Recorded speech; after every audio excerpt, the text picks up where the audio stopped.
ప్రభుత్వం తీసుకొస్తున్న one nation one election పై ఇప్పటికే కూడా చట్టపరమైన ఒక ప్రక్రియ అయితే ముందుకు తీసుకువెడుతోంది. మొన్న ఖమ్మం సభలో సీఎం రేవంత్ రెడ్డి గారు 2029లో అసెంబ్లీ ఎన్నికలు జరగబోతే 2028 కాదంటూ కూడా ఖమ్మం గడ్డపై నేను చెప్తున్నా, అప్పుడే జరుగుతాయి అంటున్నారు. అంటే ఏ ఒక్క బేస్ మీద 2029 వరకు కూడా ఎన్నికలు జరుగుతాయి అంటూ కూడా ఆయన చెప్తున్నారు. ముందే ఎట్లా జోస్యం చెప్తున్నారు. ఏవైనా కూడా ఈ జమిలీ ఎన్నికలు ఇవన్నీ కూడా కలిసి వస్తాయనే నేపథ్యంలో కూడా ఆ ప్రక్రియ అంతా కూడా జరుగుతుంది, అప్పటికి పూర్తవుతుంది అనే నేపథ్యంలో ఏవైనా మాట్లాడడం జరిగిందా? మొన్న దీనికి సంబంధించే డీలిమిటేషన్ కు సంబంధించి జమిలీ ఎన్నికలు కూడా ఉంటాయనే ఉద్దేశంతోనే మహిళా బిల్లుతో సహా కలిపి పార్లమెంట్ లో బిల్లు పెడితే ఆ బిల్లుకు వ్యతిరేకంగా ఓటేసేది ఎన్డీఏ నుంచి.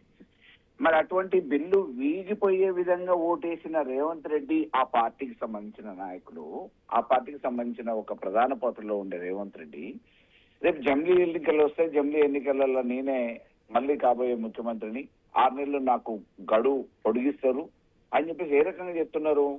రాహుల్ గాంధీకి వీరు శిష్యరికం చేస్తున్నారా? మోడీ గారికి శిష్యరికం చేస్తున్నారా? మోడీ గారి కనసాగలలో నీ లక్ష్యం నెరవేరాలంటే నాతో పాటు ప్రయాణం చేయని చెప్పేసి మోడీ గారు ఏదైతే హితవు పలికిపోయారో ఆ హితవు సూక్తి పనిచేసి మరి వాళ్ళ ఇద్దరి మధ్యన సత్సంబంధాలు కొనసాగుతున్నాయో తెలియదు. రేపు జమిలీ ఎన్నికలు వచ్చినా ఏ ఎన్నికలు వచ్చినా మారుతున్న కాలానుగుణంగా పరిస్థితులను బట్టి బిల్లు పాస్ అయితే దేనికైనా మేము బీఆర్ఎస్ పార్టీకి సిద్ధమే. ఎప్పుడు ఎన్నికలు వచ్చినా ఆ ఎన్నికలలో గెలిచేది కూడా బీఆర్ఎస్ పార్టీయే, ఎగరబోయేది కూడా గులాబ్ జెండే, కాబోయేది కూడా ముఖ్యమంత్రి కేసీఆర్ గారే. ముఖ్యంగా ఇందాక పాయల్ శంకర్ గారు కూడా మాట్లాడుతూ కూడా బీఆర్ఎస్ పార్టీది నేను అడిగాను, అంటే ఎవరితో కలిసి పోటీ చేసి ఇప్పుడు మొత్తంగా స్థానాలు కూడా పెరుగుతాయి కదా, 119 నుంచి ఒకవేళ డీలిమిటేషన్ ప్రక్రియ అంతా కూడా కొనసాగితే 182కు అసెంబ్లీ స్థానాలు పెరుగుతాయి, పార్లమెంటు స్థానాలకు 17 నుంచి 26 వరకు పెరిగే ఛాన్స్ ఉంది. సో ఎప్పటి నుంచి కూడా ఇక్కడ ఏదైతే స్థానికంగా ఉన్న ఈ పార్టీస్ అన్ని కూడా ఇప్పుడు జమిలీ ఎలక్షన్స్ కి సంబంధించి వ్యతిరేకిస్తున్న పరిస్థితి నేపథ్యంలో ఎవరితో మీరు జత కడతారంటే అసలు బీఆర్ఎస్ది చరిత్ర అయిపోయిన పార్టీ అంటున్నారు. నెక్స్ట్ అంటే ఎవరితో పోటీ చేస్తారు, ఎవరితో ఉంటారు అంటే కూడా ఆయన మాట్లాడలేదు. బీఆర్ఎస్ పార్టీకి మాత్రం గత పార్టీ అంటూ కూడా ఆయన మాట్లాడడం జరిగింది. ఇఫ్ ఇన్ కేస్ అంటే ఎట్లాగంటే ప్రాంతీయ పార్టీలకు సంబంధించి కూడా మొదటి నుంచి కూడా జమిలీ ఎన్నికలు సంబంధించి అంటే అన్ని రాష్ట్రాలు కూడా కలిసి వచ్చే ప్రక్రియగా కూడా అంటే సాధ్యమయ్యే పనే అంటారా? ఇప్పుడు పొత్తులు ఎవరెవరితో ఎవరికి ఉంటాయి అనేది భవిష్యత్తు నిర్ణయిస్తుంది. మేమైతే ఎవరితో పొత్తుల కోసం చేజాపట్లేదు, తాతాలు ఆడట్లేదు. మాకు పొత్తులతో అవసరం కూడా లేదు. ఈ రోజు ఇంతో అంత ఒకవేళ పొత్తుల గురించి ఆలోచిస్తే బీజేపీ ఆలోచిస్తుంది. బీజేపీ ఆలోచించిన ఎవరితో ఆలోచిస్తుందో తెలియదు, కానీ బీజేపీతో మేము కలిసిపోవడానికి మనం సిద్ధంగా లేము.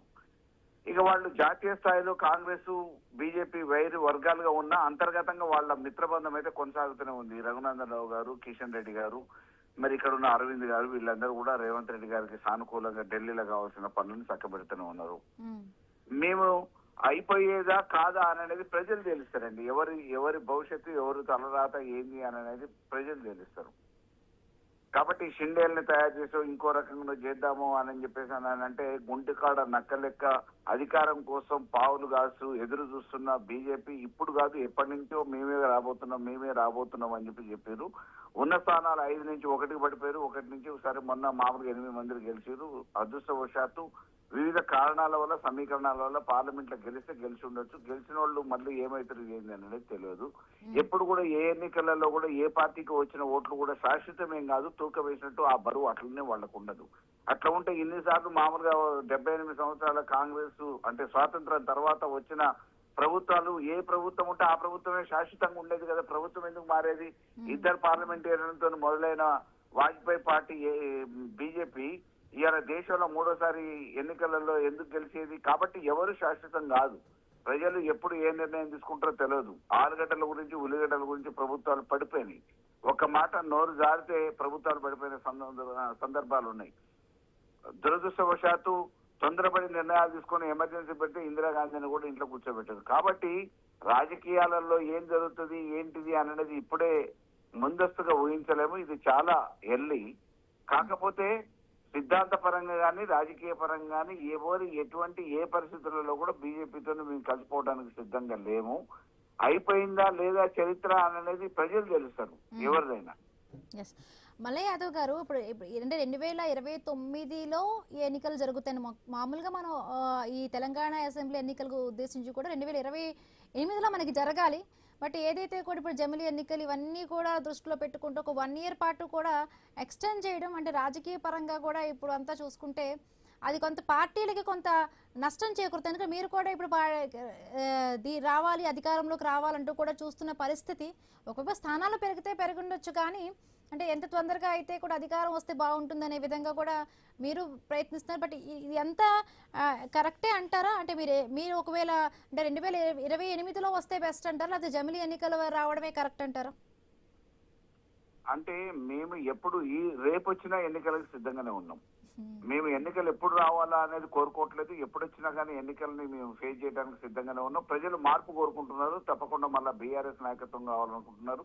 ఈ రాష్ట్రానికి కేసీఆర్ శ్రీరామ రక్ష అని చెప్పేసి భావనలో ప్రజలందరూ ఉన్నారు. వాళ్ళ అనేక సందర్భాలలో అభిప్రాయాన్ని వ్యక్తం చేస్తున్నారు. సర్వేలు కానీ ఇతరత్ర కానీ ఎవరైనా మామూలుగా కదిలిచ్చినా మాట్లాడించినా ఏ ప్రభుత్వం బాగుంది, గత 10 సంవత్సరాలలో కేసీఆర్ గారి పరిపాలన బాగుందా, ఇప్పుడు 2.5 సంవత్సరాలలో రేవంత్ రెడ్డి పరిపాలన బాగుందా అంటే ఈ రాక్షస పాలనని మేము ఆస్వాదించలేకపోతున్నాం. ఎంత తొందర ఎన్నికలు వస్తే అంత తొందర మేము గద్దె దింపడానికి, రేవంత్ రెడ్డిని గద్దె దింపడానికి, కేసీఆర్ గారిని కుర్చీలో కూర్చోబెట్టడానికి సిద్ధంగా ఉన్నామని ప్రజలే స్వచ్ఛందంగా ముందుకొచ్చి చెప్తున్నారు. హైదరాబాద్ ఆ మధ్యన మామూలుగా మల్లయ్య యాదవ్ గారు రామచంద్ర నాయక్ గారు డిప్యూటీ స్పీకర్ మనతో పాటు జాయిన్ అయ్యారు, ఫోన్ లో సిద్ధంగా ఉన్నారు.